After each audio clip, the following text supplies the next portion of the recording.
নমস্কার বন্ধুরা, রূপালিস kitchen and ব্লগসে তোমাদের প্রত্যেককে স্বাগত। আজকে কাতলা মাছের একটা রেসিপি নিয়ে চলে এসেছি আমি। এখানে দেখো 6টা কাতলা মাছের টুকরো নিয়ে নিয়েছি। তার মধ্যে দিয়ে দিচ্ছি এবার লবণ পরিমাণ মতো, আর হলুদ গুঁড়ো দিয়ে দিলাম পরিমাণ মতো।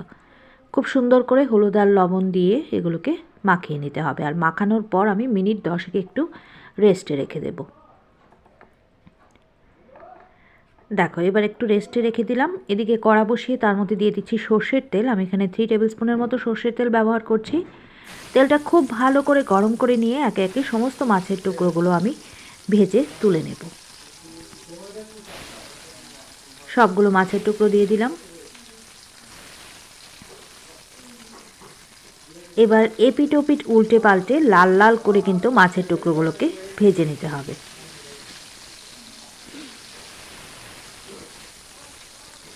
মিডিয়াম আঁচে আমি মাছগুলোকে ভেজে নিচ্ছি।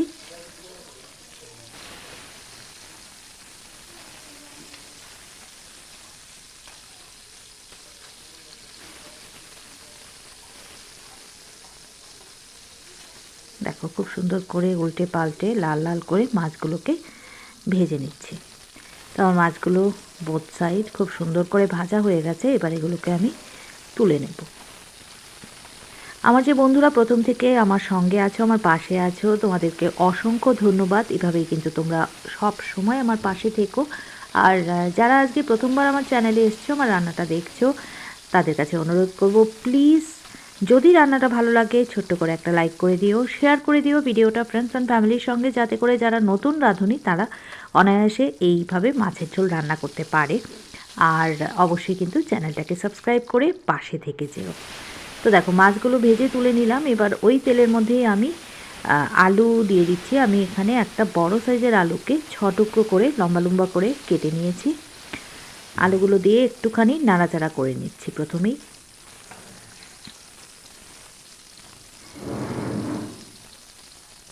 এইবারে আমি এই আলুগুলোর মধ্যে দিয়ে দেব সামান্য পরিমাণে লবণ, আর দিয়ে দেব হলুদ গুঁড়ো।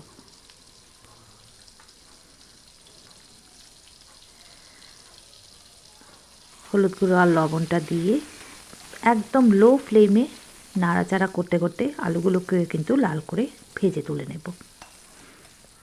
এভাবে আলু আর পেঁয়াজকলি দিয়ে আমি রান্নাটায় পেঁয়াজকলি ব্যবহার করব।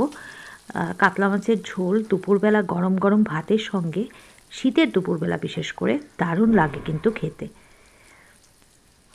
তো দেখো আলুগুলোকেও লাল করে ভেজে নিয়েছি। গ্যাসটা আঁচটা একটুখানি আমি কমিয়ে দিলাম।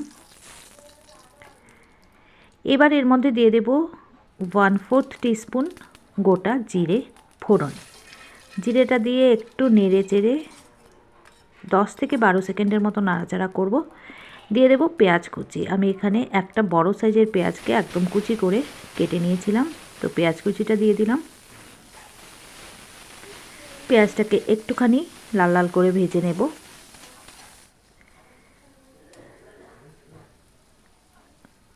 এবারে এর মধ্যে দিয়ে দেব চিনি 1/4 টিস্পুন।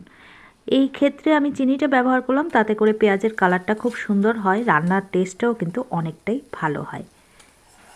তো চিনিটা দিয়ে আবারও পেঁয়াজটাকে একটু ভাজা ভাজা করে নিচ্ছি।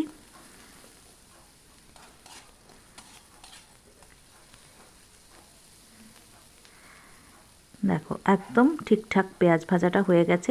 একদম লো ফ্লেমে কিন্তু পেঁয়াজটাকে ভাজতে হবে, নাহলে পুড়ে যাওয়ার সম্ভাবনা থাকে। দিয়ে দিচ্ছি লঙ্কা গুঁড়ো। আমি 1 টিস্পুন লঙ্কা গুঁড়ো দিলাম, তোমরা তোমাদের টেস্ট ওয়াইজ ব্যবহার করো। আর 1/2 টিস্পুন হলুদ গুঁড়ো দিয়ে দিলাম।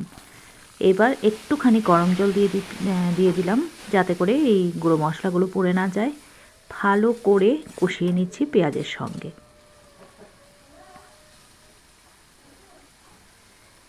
এবারে আমি এর মধ্যে দিয়ে দিচ্ছি পেঁয়াজকলি। আমি এখানে 5 থেকে 6টা পেঁয়াজকলি নিয়ে একটু লম্বা করে কেটে ধুয়ে নিয়েছি।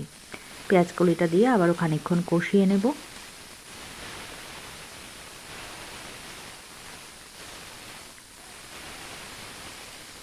গ্যাসের ফ্লেমটাকে আবারও আমি লো করে দিয়েছি। তো বেশ খানিকক্ষণ একটুখানি কষিয়ে নিলাম, 2 মিনিটের মতো। এবার ভেজে রাখা আলুর টুকরোগুলো দিয়ে দিচ্ছি। আলুগুলো কিন্তু আমার 50%-এর মতো সেদ্ধ হয়েছে ভাজার সময়, বাকিটা ঝোলে সেদ্ধ করব। তাতে করে ঝোলের টেস্টটাও যেমন ভালো হয়, ঝোলটা একটু ঘন ঘন হয়, আর আলুগুলো ভেতরেও কিন্তু মশলাপাতি দারুণভাবে ঢুকে যায়। উল্টে পাল্টে বারবার কষিয়ে নিচ্ছি। দেখো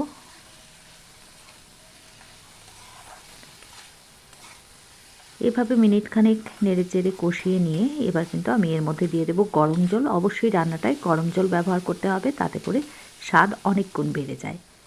দিয়ে দিলাম 1 গ্লাসের মতো গরম জল, মানে 250 ml মতো গরম জল। মিশিয়ে নিচ্ছি সমস্ত কিছু সুন্দর করে।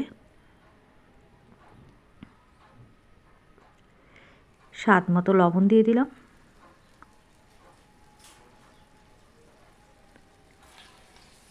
এবার ওয়েট করব ঝোলটা ফুটে ওঠা পর্যন্ত।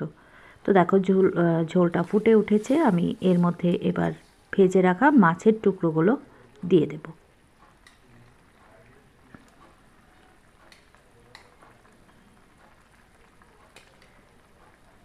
সমস্ত মাছের টুকরোগুলো দিয়ে দিলাম।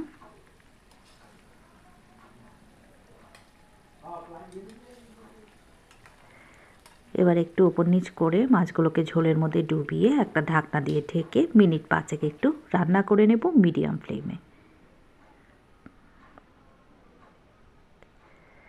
তো 5 মিনিট পর দেখো আমি ঢাকনাটা তুলে নিলাম। আমার রান্নাটা কিন্তু প্রায় শেষের দিকে। চেক করে নেব আলুটা ভালো সেদ্ধ হয়েছে কিনা। একদমই তাই, আলু একদম সেদ্ধ হয়ে গেছে। দেখো একদমই সেদ্ধ হয়ে গেছে। এবার ওপর থেকে দিয়ে দেব কিছুটা ধনেপাতা কুচি।